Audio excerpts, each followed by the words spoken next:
개입하시는 그런 그 기회, 때가 됩니다. 예를 들어서 마가복음 1장 14절로 15절에 보시면 요한이 잡힌 후 예수께서 갈릴리에 오셔서 하나님의 복음을 전파하여 이르시되 때가 찼고, 때가 나오죠. 때가 찼고 하나님의 나라가 가까이 왔으니 회개하고 복음을 믿으라 하시더라. 이 여기서 말하는 때가 하나님의 때입니다. 하나님께서 개입하시는 때. 크로노스가 이 수평적으로 흘러가는 그런 기간이라면은 카이로스는 하나님께서 적극적으로 우리 인생에 개입하셔갖고 수직적으로 우리에게 임하는 그러한 그냥 흘러가는 때가 아니고요. 수직적으로 임하시는 하나님의 때가 바로 카이로스가 아닌가 그렇게 생각을 합니다. 하나님 때는 하나님께서 우리의 인생 중에 임하셔서 주관적으로 그분의 주관하에서 일을 이루시는 그런 때가 바로 카이로스입니다. 하나님께서 일을 이루시는 때, 그것이 바로 카이로스입니다. 그래서 이 때를 기다리는 사람은 복이 있는 사람입니다.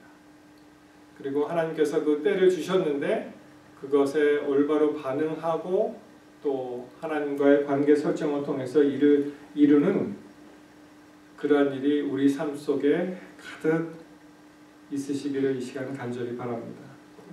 그 때를 기다리는 사람들이 정말 복 있는 사람들이죠.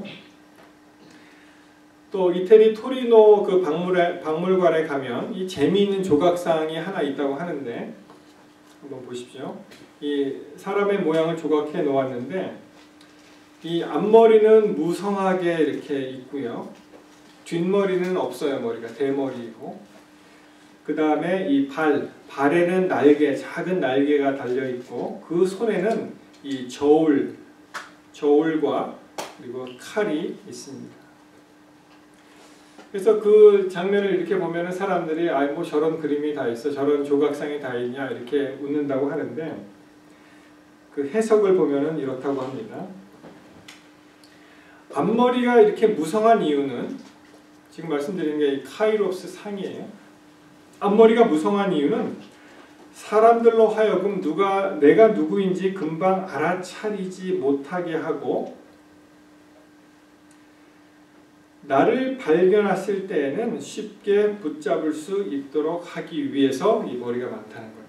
머리가 많아서 누군지 잘 못 알아차리지 못하게 하고 내가 탁 알아보면은 금방 잡을 수 있게 앞머리가 많고 뒷머리가 대머리이고 머리가 없는 이유는 내가 지나가고 나면 다시는 나를 붙잡지 못하도록 그렇게 이제 머리가 없고요.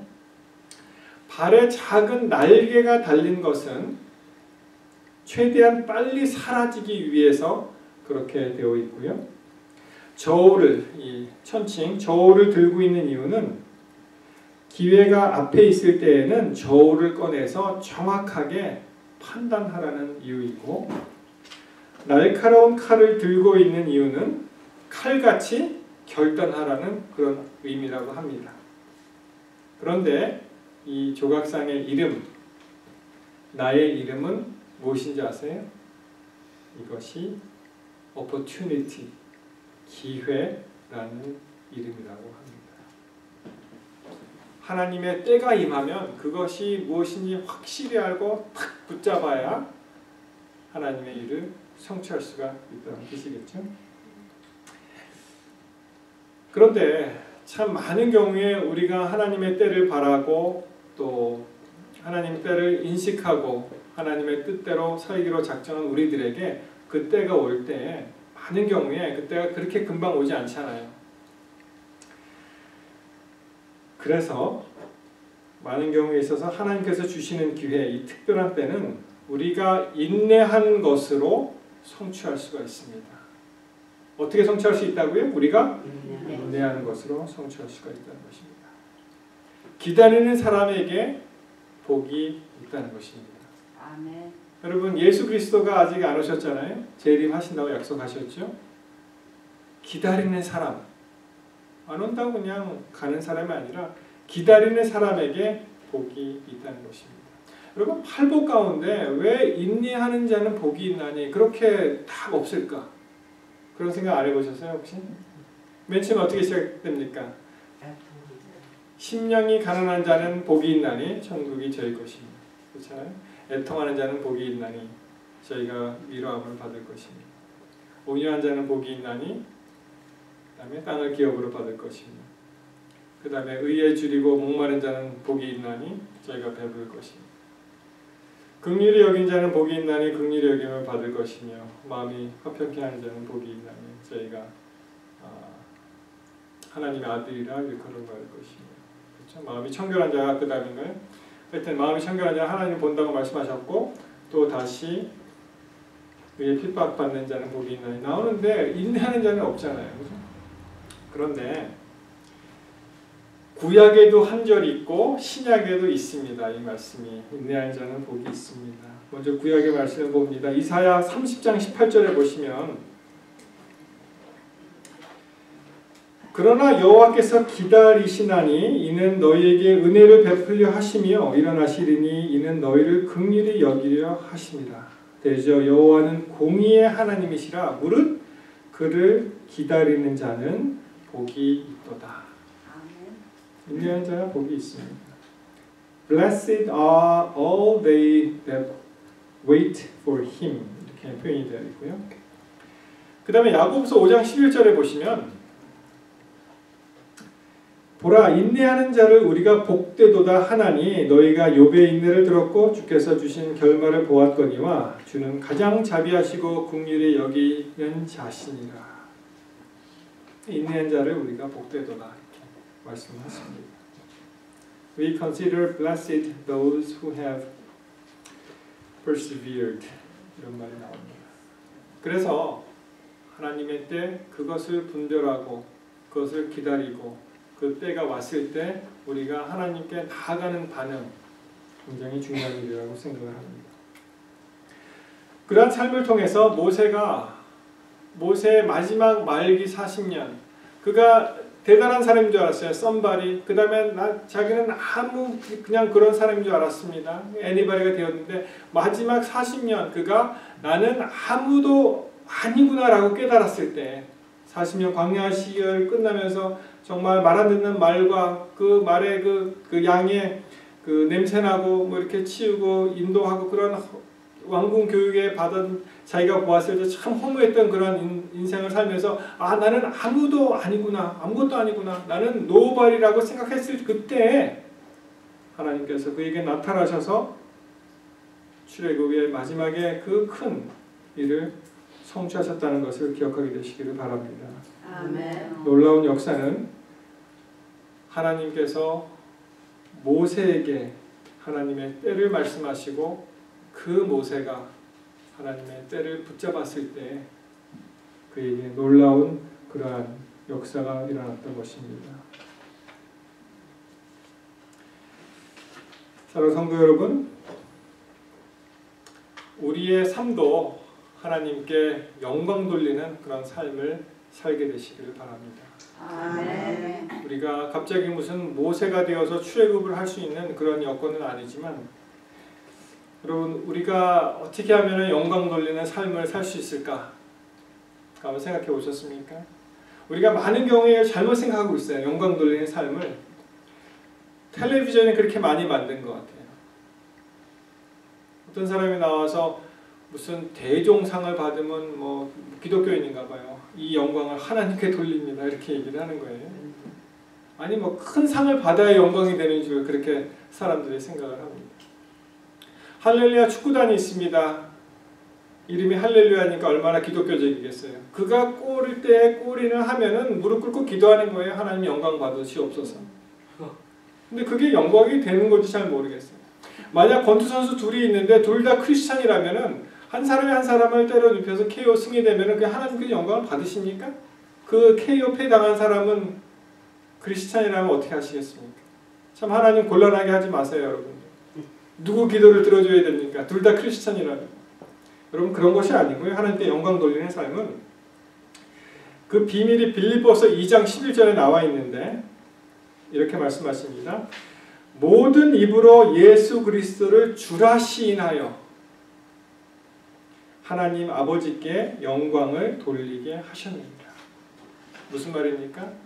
여러분 우리의 모든 입으로 하나님 예수 그리스도가 우리의 주이십니다. 우리의 주님이십니다. 고백할 때 하나님께서 영광을 받으시는 거예요. 그러한 삶을 사는 우리를 주위에서 보고 정말 예수 그리스도는 우리의 주님이시오라고 그들을 입 가운데 그런 고백이 나오면 그러면은 우리는 그것을 통해서 다른 사람에게도 하나님께 영광 돌리는 삶을 살 수 있다는 것입니다. 사랑하는 성도 여러분, 우리 좀 힘들고 또 어떨 때는 굉장히 어려운 그런 가운데 있지만 주께서 우리를 광야로 인도하십니다. 때때로는. 그러나 여러분 굴과 터널의 차이가 있잖아요. 굴은 들어가면은 출구가 없어요. 하나님께서 우리를 광야로 인도하시는 것은 굴 속이 아니고 터널입니다. 언젠가는 밖으로 나올 수 있는 그런 출구가 있다는 것을 기억하게 되시기를 바랍니다. 아멘. 그래서 하나님께서 우리에게 말씀하시고 하나님의 때를 기억하도록 인도하시고 그때 우리를 부르시면 우리 모두가 우리 예수 그리스도를 주라 시인하는, 그래서 하나님께 영광 돌리는 그러한 귀한 성도의 삶을 살게 되시기를 이 시간 간절히 바라면서 말씀을 마치겠습니다. 아멘.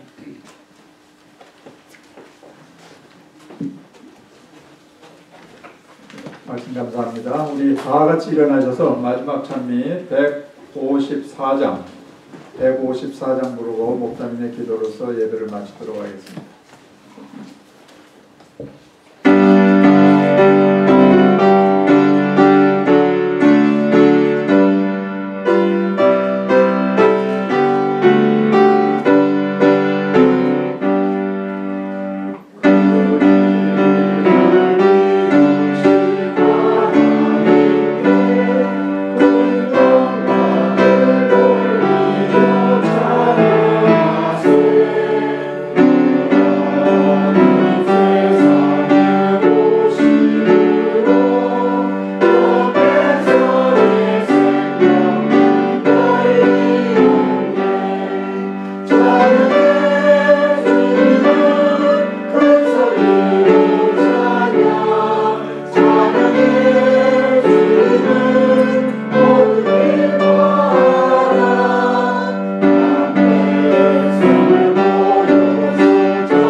하늘에 계신 우리 아버지시여, 오늘 모세의 그 인생을 통해서 다시 한번 주께서 베푸신 큰 은혜를 생각할 수 있도록 인도하시오니 참으로 감사합니다. 우리가 하나님의 때를 분별해서 우리가 준비되고 그 때가 오면 담대히 하나님 앞에 나아가서 주의 일을 이룰 수 있는 믿음의 성도들이 될 수 있도록 주님 도와주시옵소서. 아멘. 이제는 우리 주 예수 그리스도의 높고 크신 은혜와 아버지 하나님의 극진하신 사랑과 성령님의 감화 감동 교통하심이 다시 한번 우리가 하나님의 때를 분별하고 하나님께서 부르실 때 나아갈 수 있는 믿음으로 우리를 인도하신 그 큰 사랑을 가진 모든 성도들 위해 이제부터 영원히 함께하여 주시옵기를 간절히 축원하옵나이다. 아멘. 감사합니다. 우리 다 같이 올라가셔서 맛있는 점심 같이 들도록 하겠습니다. 감사합니다.